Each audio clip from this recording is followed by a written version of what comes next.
የተከበራችሁ ቅዱሳን የባህላችን ታዳሚዎች እንደምን ዋላችሁ? እንደምን ዋላችሁ? እግዚአብሔር ይመስገን። እንኳን እግዚአብሔር ወደ 2018 ዓመተ ምህረት የአዲሱ ዓመት የዋዜማ በዓል በሰላም አደረሳችሁ። በቤተ ክርስቲያናችን ከሚሰጡ አገልግሎቶች መካከል ተጠቃሚ ከሆኑ ህብረቶች የቲኒውዝ እና በዚህ ዓመት የተጀመረው የእንግሊሽ ክላስ ፕሮግራም አንዱ ነው። ይህ ጓደኝነትና አቻ ግፊትን በተመለከተ በቲኒውዝ ተዘጋጅቶ የሚቀርብላችሁ የውይይት ጊዜ ነው። የውይይቱ አዘጋጅና አቅራቢ እኔ ክሌሲያ ዳዊት ነኝ። በመቀጠልም በውይይቱ እንዲሳተፉና የሚቀርቡትን ጥያቄዎች ሀሳባቸውን እንዲያካፍሉን የህብረታችን አባል የሆኑትን እኔ ስማቸውን በመጥራት እናንተ ደግሞ በማጨብጨብ ትቀበሉልኛላችሁ። በመጀመሪያ ዮሐናን ሄኖክ በህብረታችን የጸሎት አገልጋይ፣ እያሱ በቀለ በህብረታችን የጸሎትና የሚዲያ አገልጋይ፣ በመጨረሻም ጃኤል አለማየሁ በህብረታችን የዝማሬ አገልጋይ።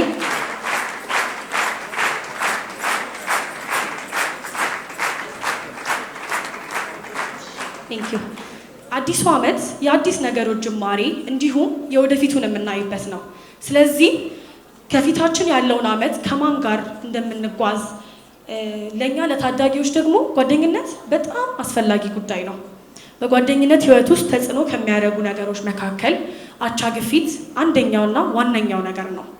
በዚህ ርዕሰ ጉዳይ ላይ የተወሰኑ ጥያቄዎችን በማንሳት እንወያያለን። አሁን እንግዶቼ ራሳቸውን ያስተዋውቁልናል።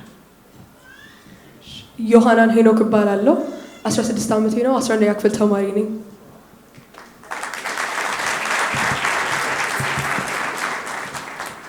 እያሱ በቀለ እባላለሁ። 11ኛ ክፍል ተማሪ ነኝ። 16 ዓመቴ ነው። ጃኤል አለማየሁ እባላለሁ። 12ኛ ክፍል ነኝ። 17 ዓመቴ ነው። ሁላችሁም እንግዶች የሆናችሁ እዚህ ሀሳባችሁ ልታካፍሉ ስለመጣችሁ ከልብ አመሰግናለሁ። በመቀጠል ቀጥታ ወደ ጥያቄ ይገባለሁ። አዲሱን ዓመት እስቲ በመልካም ሀሳብ እንጀምር። ጃኤል፣ ወደ አዲሱ ዓመት ስንገባ ከእውነተኛ ጓደኛ የሚጠበቁ ኳሊቲዎች ምንድን ናቸው ብለሽ ታስቢያለሽ?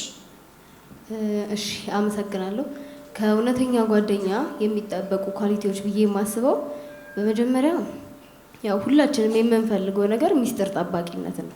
አንዱ ከአንዱ ጋር ያለውን ነገር ለሌላው ሼር ከማድረግ ይልቅ በሚስጥር መያዝን ወይንም ሚስጥር ጠባቂነት ሊኖር ይገባል። ሌላኛው ሪስፔክት መደራረግ፣ እኔ ያለኝን ሀሳብ ሪስፔክት ማድረግ፣ ምናልባት ላትስማማ ትችላለች፣ ግን ሪስፔክት ማድረግ፣ እኔም እሷ ያላትን ሀሳብ ሪስፔክት ማድረግ፣ በውስጧ ያለውን ጸጋ ያላትን ፓሽን ሪስፔክት ማድረግ እርስ በርስ ይገባል ማለት ነው። ሌላኛው ምንድነው? በጓደኝነት መካከል ፍክክር ሊኖር አይገባም። ለምን በለጠችኝ፣ ለምን እንደዚህ ሆነ መኖር የለበትም። የአንዱ ደስታ ለሌላው ደስታ ነው መሆን ያለበት። ሌላኛው ምንድነው? እኔ እሷን ወይንም እሷ እኔን ለዴስቲኒዬ እንድደርስ ፐርፐዜን ፋይን እንዳገኝ የምትረዳኝና የምታግዘኝ መሆን መቻል አለባት። እሺ፣ ይህንን ከነገርሽን አይቀር በአዲሱ ዓመት ምን አይነት ህብረት እንዲኖርሽ ትጠብቂያለሽ? እሺ፣ በአዲሱ ዓመት የምጠብቀው ህብረት አሁን ያልኳቸው እንዳሉ ሆነው እግዚአብሔርን የሚያከብርና እግዚአብሔር የሚወደው አይነት ህብረት እንዲኖረኝ ነው የምፈልገው።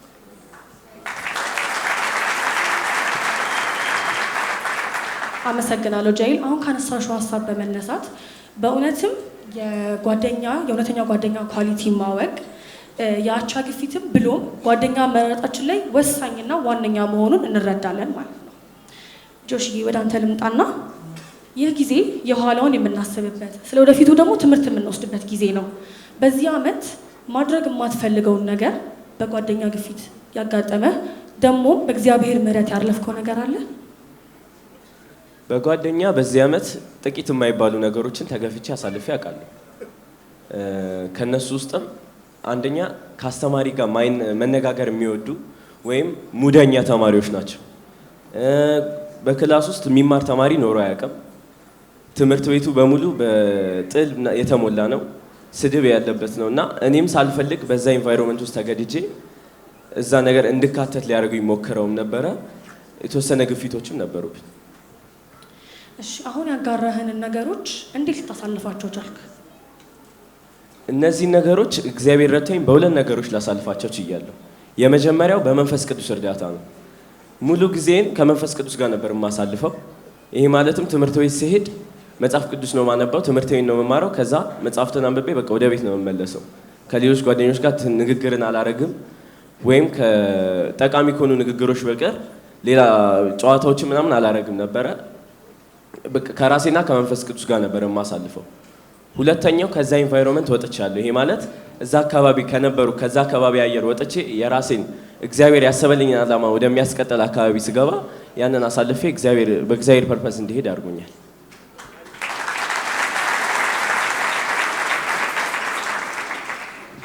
አሁን ከነገርከን ነገሮች ውስጥ ምን ትምህርት ተምሬበታለሁ ብለህ ታስባለህ? ከነዚህ በጓደኝነት ካሳለፍኳቸው የተማርኩትን ብዬ ማስበው 3 ነገሮችን ተምሬያለሁ በበኩሌ። የመጀመሪያው ቻሌንጅ ያጋጥመናል፣ ግን ከመንፈስ ቅዱስ ጋር ከሆነን ቻሌንጆቹ ምንም ናቸው። ማለትም ኢየሱስ እንዳለው ከሆነ በዚህ ሳላችሁ መከራ አለባችሁ፣ ነገር ግን አይዟችሁ ይህን ዓለም አሸንፌዋለሁ ብሏል። እውነቱን ነው። ከመንፈስ ቅዱስ ጋር ሆንኩኝ፣ አልቻሉኝም። እኔም በራሴ ተምሬ ያለፍኩኝ፣ እነሱም በራሳቸው በሙደኝነት ቀጠሉ። ሁለተኛው ኢንቫይሮንመንት መቀየር። ይሄንን ፒንፖይንት ማድረግ ፈልጋለሁ። ኢንቫይሮንመንት መቀየር ማለት ተደጋጋሚ ብንጸልይም ከእግዚአብሔር ጋርም ብናሳልፍ ስንመለስ እዛው ነው የምንሆነው። ስለዚህ ያ ነገር መልሶ ያጠቃናል እንጂ ከዛ ነገር አንወጣም። ስለዚህ ከዛ ኢንቫይሮንመንት መውጣታችን ለህይወታችንም ጠቃሚ ነው፣ ለወደፊታችንም ይጠቅመናል። እግዚአብሔርንም ያሰበልን ዓላማና ቪዥን እንድንከተል ያደርገናል። ሶስተኛው ያው ከቤተሰብ ጋር ያለ ሪሌሽንሺፕ ቢኖር ብዬ አስባለሁ። ይሄ ማለት ቤተሰቦቻችን በብዙ ወጣት እንደምሰማው ከሆነ ቀጥታ እንደዚህ አታርግ ነው እንጂ የሚባሉት ምክንያቱን አይነገራቸውም፣ ወይም ሪሌሽንሺፕ ብዙ የላቸውም ከቤተሰቦቻቸው ጋር። ስለዚህ ያ ሪሌሽንሺፕ አለመኖር ደግሞ ከጓደኛ ጋር እንዲቀራረቡ ያደርጋቸዋል። ያ ከጓደኛ ጋር መቀራረብ ደግሞ ተለያዩ ሲባሉ ወይም ለመለየት ሲሞክሩ ይከብዳቸዋል፣ ወይም ሮንግ ሙቭ ውስጥ እንዲገቡ ያደርጋቸዋል። ሌላ ሙቭ ውስጥ ከገቡ ደግሞ ራሳቸውንም ይጨምር ይጎዳሉ ማለት ነው። ስለዚህ ከቤተሰብ ጋይዳንስ የምናገኝ ከሆነ ጠይቀውን እንደዚህ ከጓደኛ ጋር እንደዚህ ያሳለኩ ስል ይሄ ልክ አይደለም ብለው ለምን ስንላቸው እንደዚህ ነው እግዚአብሔር ቃልም እንደዚህ ይላል ብለው በስርዓት ቢያስረዱና ጊዜ ከኛ ጋር ቢያሳልፉ ያው ልጅህም በሚሄድበት መንገድ ምረው ባደገም ጊዜ ከዛ ፈቀቅ አይልም ብሎ መጽሐፍ ቅዱስ እንደሚናገር ከዛ ፈቀቅ ማለት አንችልም፣ በትክክለኛው መንገድ እንሄዳለን ማለት ነው።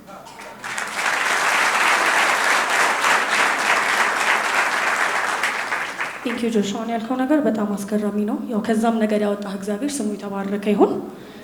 በመቀጠል ደግሞ ወደ ዮሐና እመጣለሁ። ዮሐናዬ፣ አንድ ነገር ነው ማለት በይ ወይም በል ከመባል ማድረጉ ከባድ ነው። በእምነታቸው ጉዳይ ጸንቶ ስለመቆም በጓደኞቼ ይገለላለሁ የሚል ፍርሃት ሳይኖራቸው ለእምነታቸው ዋጋ በመስጠት ጸንቶ ስለመቆም ለታዳጊዎች እዚህ ላሉትም ለወጣቶች ምን መልክታለሽ? እሺ፣ መጀመሪያ የዚህ ዓለም ሲስተም ከስፒሪቹዋል ሬልሙ ላይ በጣም ኮምፕሊትሊ ኦፖዚት ነው እና ማንም ሰው ኢየሱስ ሲል በሄደበት ቦታ ሁሉ ኦፖዝ የሚያደርገው ነገር ሊኖር ይችላል ዴፊኒትሊ። እና ስፔሻሊ በእኛ እድሜ ደግሞ በእኔ ወጣቶች ያ ቻሌንጃቸው ነው። ግዴታ አክሰፕትድ መደረግ ይፈልጋሉ፣ በሄዱበት ፊቲን ማድረግ ይፈልጋሉ፣ እዛው ቦታ ውስጥ ሰዎች እንዲወዷቸው ከነሱ ጋር መስማማትን ይፈልጋሉ። ነገር ግን ኢየሱስ ስትሉ you are different፣ ስለዚህ ፊትን ማድረግ አትችሉም። እና በቃ ኢየሱስ ሲባል ያ ሰው ወይ ይገለላል ወይ አይስማማም፣ ከዛ አትሞስፌር ግዴታ ዲፍረንት ነው ይወጣል። እና ለነዛ ወጣቶች ማለት የምፈልገው እናንተ እግዚአብሔርን የእውነት ፕራዮሪታይዝ የምታደርጉት ከሆነ እግዚአብሔር ሰርቭ የሚያደርጉትን ያገለገሉትን የሚረሳ አምላክ አይደለም፣ ይረሳ ዘንድ አመፀኛ አይደለም። ሶ አሁን ኖ እያላችሁ ጓደኞቻችሁን ኖ ስትሉና እግዚአብሔርን ስታከብሩ እግዚአብሔር የሆነ ታይም ላይ ፔይ ኦፍ ያደርጋችኋል፣ ይከፍላችኋል። ስለዚህ እግዚአብሔር አይረሳም ማለት ነው። አሁን ቻሌንጅ ሊኖር ይችላል፣ አሁን ልትገፉ ትችላላችሁ። አንቺ ፋራነሽ ተብያቃለሁ ልንባል እንችላለን፣ ግን ያ የሆነው ኢየሱስ ስላልኩ ነው። ያ ደግሞ አንድ ጊዜ ይከፍላል። እና ወጣቶች መልእክት ነው። ስለዚህ ወጣቶች እናንተ ዲፍረንት ናችሁ፣ እናንተ መመሳሰል አትችሉም። እግዚአብሔር ሲመርጣችሁ ይሄንን ቻሌንጅ ፌስ እንደምታደርጉ አውቆ ነው የሚመርጠው። ስለዛም አንድ ነገር ሰጥቶናል፣ ግሬስ የሚባል ነገር፣ ጸጋ የሚባል ነገር። ሶ በጸጋ እንወጣዋለን ማለት ነው። ያንን ቻሌንጆች ፌስ ስናደርግ ብቻችንን ፌስ አናደርገውም፣ ከመንፈስ ቅዱስ ጋር። እኔ ብቻ አይደለሁም ፌስ የማደርገው፣ እኛ እኔና መንፈስ ቅዱስ me and the Holy Spirit ስለዚህ ችግር የለም እናንተ እዛ አትሞስፌር ውስጥ ባትስማሙ ያ የእናንተ ቢሎንግ የምታረጉበት አትሞስፌር ስላልሆነ ነው ስለዚህ ቺን ቻሌንጅ ፓስ አድርጉ ለእግዚአብሔር ቁርጠኛ ሁኑ ፋራ ከተባላችሁም ተባሉ ኢትስ ኦኬ እናንተ ዲፍረንት ናችሁ ግን ፌስ ስታረጉት እናንተና መንፈስ ቅዱስ ናችሁ ፌት የምታረጉት yes ይሄን ነው ማለት የምፈልገው ቴንክ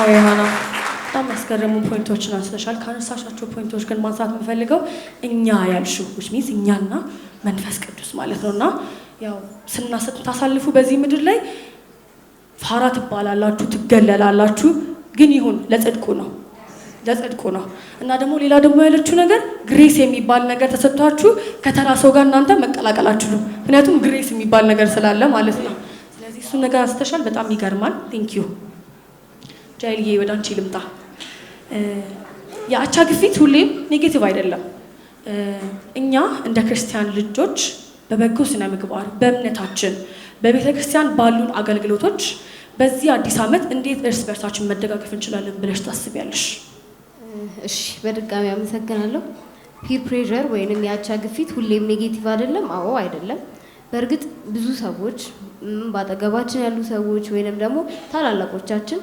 ከሚያዩትና ከሚሰሙት ነገር አንፃር ሁሌም ኔጌቲቭ ነው ብቻ ብለው ያስባሉ ግን አንድ ለምሳሌ እግዚአብሔርን የምትፈራ ውሏን ያስተካከለች ሁሌም መልካምና ትክክል የሆነ ነገር ለማድረግ ምርጫዋ የሆነ ውሏን ያቀናች ሴት ሁሌም በዙሪያ ያሉትን ሰዎች ፑሽ የምታደርገው ፖዚቲቭሊ ነው እና እንደውም የእግዚአብሔር ቃል ምን ይላል ምሳሌ ላይ ብረትን ይስላል ሰውም ባልንጀራውን ይስላል ስለዚህ እኛ እንደ ጓደኛ ከተሳለን አይቀር ማን ነው የሚስለን ማን ነው ባልንጀራችን የሚለውን ነገር ማወቅ መቻል አለብን እንደውም አፖስትል ይሄንን አንድ ወር በነበረን የዩዝ ስልጠና ላይ ደጋግሞ እያነሳ የነበረ ፖይንት ነውና ምን ይል ነበር ብረት ከብረት ጋር ከሳለ ነው ሻርፕ መሆን የሚችለው ከእንጨት ጋር ከሳለ ግን ከእንጨት ጋር ከቆየ ግን እንደ እንጨቱ ነው የሚደውልድመው ስለዚህ እኛ ከማን ጋር ነው ውሏችን ጓደኛችን ማን ነው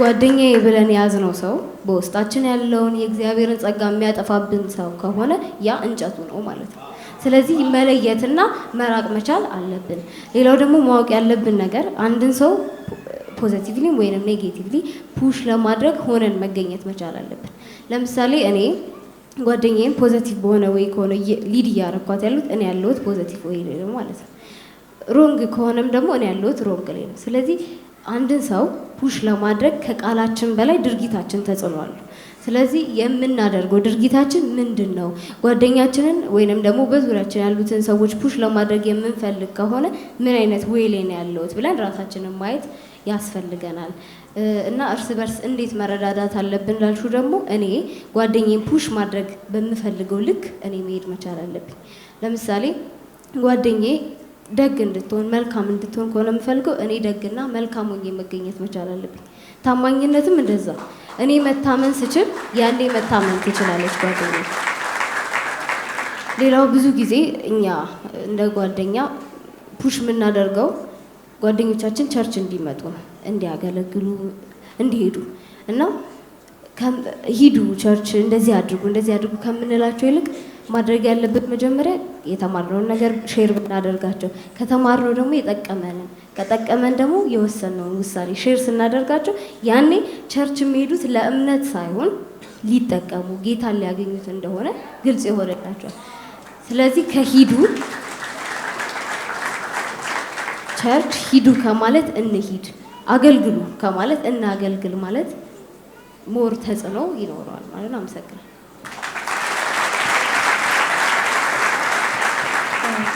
ጃይሊ ያውን ያልሽው ነገር በጣም ልክ ነው አንድን ሰው እኛ ሳንሆነው አንድን ሰው ፑሽ ማድረግ አንችልም ለምሳሌ አብሮን የሚሆነው ጓደኛችን የሚጠጣ የሚያጨስ ከሆነ አንተም ራስህ በሳታውቀው እየጠጣህ ነው እየቃምክ ነው እያጨስክ ነው ማለት ነው ስለዚህ ባልንጀራችሁን ለይታችሁ እቁ የሚለው መልእክት አስተላልፈሽልን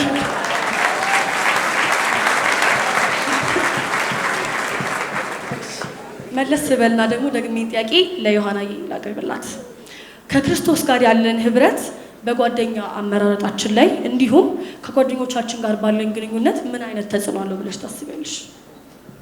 አንድ ሰው ከክርስቶስ ከእግዚአብሔር ጋር ከመንፈስ ቅዱስ ጋር ህብረት ሲያደርግ በየትኛው ህይወቱ ላይ ዴፊኒትሊ ኢምፓክት ተጽዕኖ አለው። ከመንፈስ ቅዱስ ጋር የሚውል የሚያደርሰው የእሱን ድምፅ ጠንቅቆ ያውቃል እና ከመንፈስ ቅዱስ ጋር የሚውል ሰው ሀሳቡ ከመንፈስ ቅዱስ ሀሳብ ጋር ይገናኛል። ትንቢተ ኢሳይያስ ላይ ሲናገር ሀሳቤ ከሀሳባችሁ መንገዴ ከመንገዳችሁ አንድ አይደለም ይላል እግዚአብሔር ይላል። ይህንን እግዚአብሔር ለእስራኤል ህዝብ የዛኔ ሲናገር የእስራኤል ህዝብ ከእግዚአብሔር መንገድ ስለወጣ ነበር ያንን እያለ የነበረው፣ ከድምፁ ስለራቁ ነበረ ሀሳባቸው ከሀሳቡ ያልተስማማ።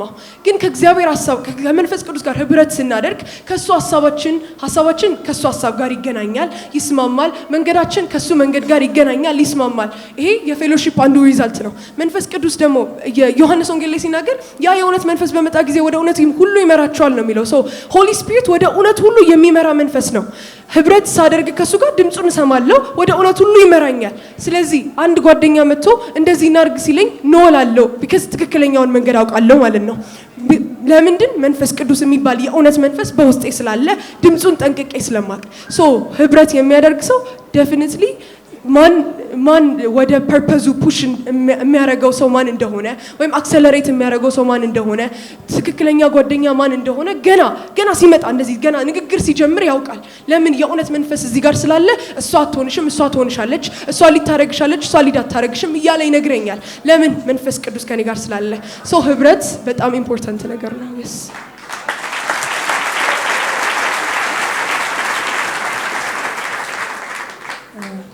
በጣም ቴንኪዩ ዮሐናን። የራሴ ተመስጬ ነበር ተሳማሽ የነበረው። የሚቀጥለውን ጥያቄ ለነ ጆሽ ማቀርብ ይሆናል።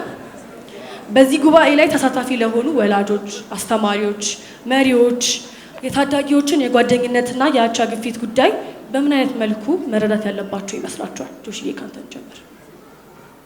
አመሰግናለሁ። እውነት ይሄኛው በደንብ ፖይንት ሁላችንም ወላጆች በተለይ ወጣቶች የሚቸገሩበት ነገር ስለሆነ ብዬ ስለማስብ ወይም ከብዙ ወጣቶች ስለሰማው ምንድነው የወላጆች የምናየው ችግር አንደኛ አንድ ከማይገባ ጓደኛ ጋር ስንሆን የማይገባ ነገር ስናደርግ ስለሚያውቁ እነሱም ስላለፉበት ኖ ይሉናል ወይም አታርግ ይሉናል። አታርግ ሲሉን ግን እኛ ለምን እንደማናረገው አናውቀው። ግን አታርግ ሲሉ ከአታርጉ ጋር አብሮ ማናረግበት ምክንያት ሲነገረን ያለማረገው አቅም ራሱ ይኖረናል። ምክንያቱም ማላረገው ከሆነ እንዲህ አገኛለሁ፣ ማረገው ከሆነ ግን ይሄኛውን ተጠቃሚ ያሉንም ሚለው ይገባብናል። ሁለተኛ ስቶሪያቸውን ቢያካፍሉን እኔም እንደዚህ ሆኛለሁ። ምክንያቱም ወላጆቻችን ናቸው፣ እነሱ ናቸው የወለዱን። ስለዚህ ከነሱ ሌላ እኛን ጋይድ የሚያደርገን ሰው የለም ከነሱ በላይ ማለት ነው። እዚህም የእግዚአብሔር ቤትም ስለሆነ እንደ እግዚአብሔር ቃል ነው ጋይድ የምንደረገው። ስለዚህ ወጣት ወይም ልጆች ከወላጆቻቸው ጋይድ የሚደረጉ ከሆነ እንደዚህ ኤክስፒሪየንሳቸው የሚነገራቸው ከሆነ ሪሌሽንሺፕ ካላቸው ከወላጆቻቸው ጋር ምክንያቱም ወላጆቻችን ወደ መንፈስ ቅዱስ መንገዱን ያሳዩናል፣ ወደ ትክክለኛው መንገድ እንድንሄድ ያደርጉናል። ለእኛ መልካሙን ነው የሚያስበው። ያው ክፉ ሰው እንኳን ልጁ ዳቦ ቢለምነው እባብን አይሰጠውም። ምክንያቱም ክፉ ሆኖ ሳለ እግዚአብሔር የሰማይ አባት እንኳን ምን አድርጎ ለልጆቻቸው ይሰጣል ያለው ኢየሱስ ሲናገርና ምንም ክፉ ቢሆን ወላጅ ለልጁ ሲጠይቀው ዳቦ እንደሚሰጥ የእኛም ወላጆች እንደዛው ትክክለኛው ነገር ነው ለእኛ የሚያካፍሉ። ስለዚህ ጋይዳንስ ወይም ትክክለኛው መንገድ ማሳየታቸው ለእኛ ከዛ አይነት ኢንቫይሮንመንት ወጥተን አቅም እንዲኖረን ያደርገናል። ምክንያቱም የእግዚአብሔር ቃልን ያስተምሩናል። ይሄ ነገር በተርታ ሲሆን እንደዚህ ሪሌሽንሺፕ የእግዚአብሔርን ቃል ማስተማር፣ መንገድ ማሳየት፣ ስቶሪ ማካፈል እነዚህ ነገሮች ለእኛ በጣም ትልቅ ነገር አላቸው። ምክንያቱም እኔም ከነበርኩበት የጓደኛ ችግር የወጣሁት በወላጆቼና በመንፈስ ቅዱስ ስለሆነ ምክንያቱም ወላጆቼ ትክክለኛው መንገድ ስላሳዩኝ ነው እግዚአብሔር አሁን መልሶኝ በእግዚአብሔር ወደ ማገልገል የተመለስኩት ማለት ነው። ቴንክ ዩ ጆሽ።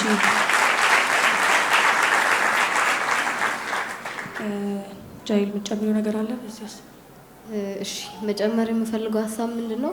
ቲን ፍሬንድሺፕን በተመለከተ ቤተሰቦቻችን ሌሎችም በእኛ ላይ ኃላፊነት ያላቸው ሰዎች እንዲያውቁ ብለን የምናስበው ምንድን ነው? በእኔ እድሜ ያሉ ልጆች ስፔሻሊ ደግሞ ከ15 እስከ 20 ወይም እስከ 18 ያሉ እንደሚፈልጉት ጀጅ ከመደረግ ይልቅ መጀመሪያ መደመጥን ይፈልጋሉ። ልብ ተሰጥቷቸው ጆሮ ተሰጥቷቸው መደመጥን ይፈልጋሉ። እያንዳንዱ ያሉበት ሁኔታ እንዴት እንደሆነ መሰማት አለብን። ሌላኛው ደግሞ እሱ ባለው ላይ ኮንትሮል ከመደረግ ይልቅ ጋይድ መደረግ። ይህም ማለት ለምሳሌ እኔ ቤተሰቦቼን ከጓደኞቼ ጋር እንደዚህ አይነት ቦታ ሊሄድ ነው በቃ እንደዚህ ያለን ብላቸው ከዛ እነሱ አትሄጂም ለምን አትሄጂም ከዛ ያ ኮንትሮል እንለዋለን። ጋይዳንስ ግን ሲሆን ለምን እንደማልሄድ ሪዝነብል ሆነው ሲነግሩኝ ከዛ ደግሞ ብትሄጂ እኮ መልካም ነው ግን ደግሞ መሄድሽ እንደዚህ አይነት ኮንሲኩዌንስ አለው ያኔ እኔ አምኜበት ውሳኔ እንወስናለሁ። ስለዚህ ሞር ጋይዳንስ ያስፈልገናል። ሌላኛውና የመጨረሻው ምንድነው ሁላችሁም በእኛ ላይ ኃላፊነት ያላችሁ ቤተሰቦቻችን ምሳሌነታችሁ ከቃላችሁ በላይ እኛ ላይ ተጽዕኖ አለው። ለምሳሌ ከናንተ አቅጣጫ ያለውን ፒር ፕሬሸር ያለውን ኮንፍሊክት እንዴት ሃንድል ማድረግ እንደምትችሉ እኛ መመልከት ስንችል ያኔ የራሳችንን እንዴት ሃንድል ማድረግ እንዳለብን ግልጽ ይሆንልናል። አለበለዚያ ግን እንደዚህ ፒር ፕሬሸር ሲኖር እንደዚህ አድርጉ ሲሆን እውቀት ነው የሚሆንበት ወይንም ደግሞ የሆነ መረዳት ብቻ። ያኔ ግን ምሳሌነታችሁን ስንመለከት በደንብ ግልጽ ይሆንልንና ያኔ ተጽዕኖ ፈጥሮኛ ላይ እንዴት ሃንድል ማድረግ እንዳለብን ግልጽ ይሆንልናል። አመሰግናለሁ።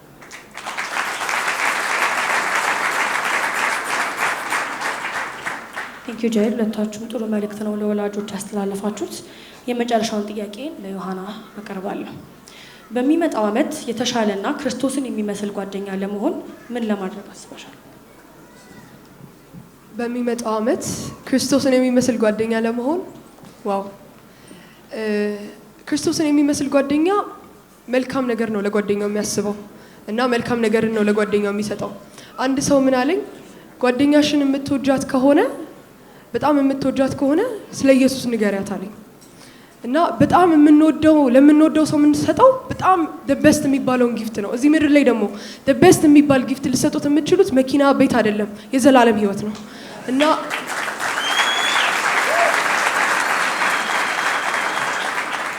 እስከዛሬ የሚይዘኝ ነገር ነበረ ወንጌልን ፕሪች እንዳላረግ ወይ ስለ ኢየሱስ እንዳላወራ። ግን በሚመጣው ዓመት እግዚአብሔር ይረዳኛል። አሜን። ስለሱ እናገራለሁ። በአፌ ብቻ አይደለም በስራ ያሳየዋለሁ። በኤክሰለንስ እየተገለጥኩ በትጋት እየተገለጥኩ እሱን ሰብካለሁ። እንደዛ አይነት ጓደኛ ሆናለሁ።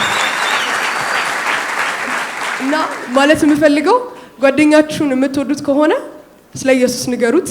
እናንተን አውቆ ኢየሱስን አለማወቅ የለበትም። አንድ ሰው እናንተን ካወቀ ኢየሱስን ማወቅ አለበት።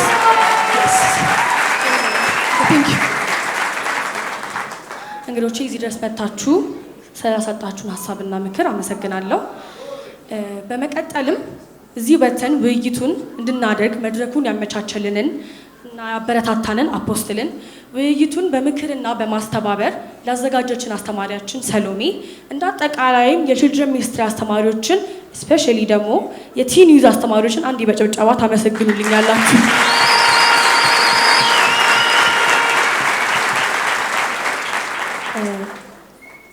እናንተንም አድማጮቻችንን የኒው ክሪኤሽን ፋሚሊዎች እግዚአብሔር አብዝቶ ይባርካችሁ። አዲሱን ዓመት በአዲስ ጅማሬ እርስ በርሳችን በመደጋገፍ በመልካም ጓደኝነት ክርስቶስን የምናሳይበት ዓመት ይሆንልን። በድጋሚ እንኳን አደረሳችሁ። ቀደም ጌታ ኢየሱስ ክርስቶስን እንደ ግል አዳኙ አድርገው ተቀብለዋል። እንግዲያውስ የእግዚአብሔር ቃል የሆነው መጽሐፍ ቅዱስ ሰው በልቡ አምኖ ይጸድቃል፣ በአፉ መስክሮ ይድናል ይላልና እርሶም ይህንን ጸሎት አብረውን በመጸለይ ሰማይና ምድርን ለፈጠረው ለልዑሉ ኃያሉ እግዚአብሔር ራስዎን አሳልፈው ይስጡ። አብረን እንጸልይ። እግዚአብሔር ሆይ አመሰግንሃለሁ። ኃጢአተኛ እንደሆንኩ አውቃለሁ። ኢየሱስ ክርስቶስ ስለኔ ኃጢአት ሞቷል፣ ተቀብሯል፣ በሦስተኛውም ቀን ከሙታን ተነስቷል። ይህንን አምናለሁ። ኢየሱስ ክርስቶስን የሕይወቴ አዳኝና ጌታ አድርጌ አሁን እቀበላለሁ። አባት ሆይ ስለተቀበልከኝ፣ ስላዳንከኝ አመሰግንሃለሁ። ኢየሱስ ክርስቶስ ጌታ ነው። አሜን። ይህንን ጸሎት ከልቦ ከጸለዩ እንኳን ደስ አሎት፣ የእግዚአብሔር ልጅ ሆነዋል። ለመንፈሳዊ ሕይወቶ የሚረዳዎትን ተጨማሪ ትምህርቶችን ከፈለጉ በኒው ክሬሽን ቤተ ክርስቲያን በመገኘት መማር ይችላሉ። ለተጨማሪ መረጃ በስልክ ቁጥር በ0940 40 0000 ወይም 0940 50 0000 ላይ ይደውሉ። እግዚአብሔር ይባርኮት። ኒው ክሬሽን ዓለም አቀፍ ቤተ ክርስቲያን። የተወደዳችሁ በአገር ውስጥና በዓለም ዙሪያ የምትኖሩ ቅዱሳኖች በሙሉ የኒው ክሬሽን ዓለም አቀፍ ቤተ ክርስቲያን ሪቻ አጥቢያ የሳምንቱን ፕሮግራሞች እነሆ። እግዚአብሔር ለምድራችን በረከት አድርጎ ካስነሳው ከሐዋርያው ጃፒ ጋር ዘወትር ማክሰኞ ከ11 ሰዓት ተኩል ጀምሮ የትምህርትና ጸጋን የመካፈል ጊዜ፣ ዘወትር ሮብ ከ10 ሰዓት ጀምሮ የቃል ጊዜ፣ የአምልኮ በተለያየ ጥያቄ ውስጥ ላሉ ሰፊ የጸሎት ጊዜ፣ በመንፈስ ቅዱስ መገኘት የትንቢት ነፃ የማውጣት የፈውስና የታምራት እንዲሁም በመንፈስ ቅዱስ የመሞላትና በእግዚአብሔር ክብር በሙላት መገኘት የምንረሰርስበት ጊዜ ሲሆን በተጨማሪም ዘውትር እሁድ ከ4 ሰዓት ጀምሮ የቃል ጊዜና አምላካችንን ልዑል እግዚአብሔርን በዝማሬ የምናወድስበት ልዩ የአምልኮ ጊዜ ይኖረናል። ስለሆነም በኒው ክሬሽን ዓለም አቀፍ ቤተ ክርስቲያን ሪቻ አጥቢያ የሳምንቱ ፕሮግራሞች ላይ በመገኘት የእግዚአብሔርን ጸጋና በረከቱን ከኛ ጋር እንዲካፈሉ በጌታ ፍቅር እንጋብዛችኋለን።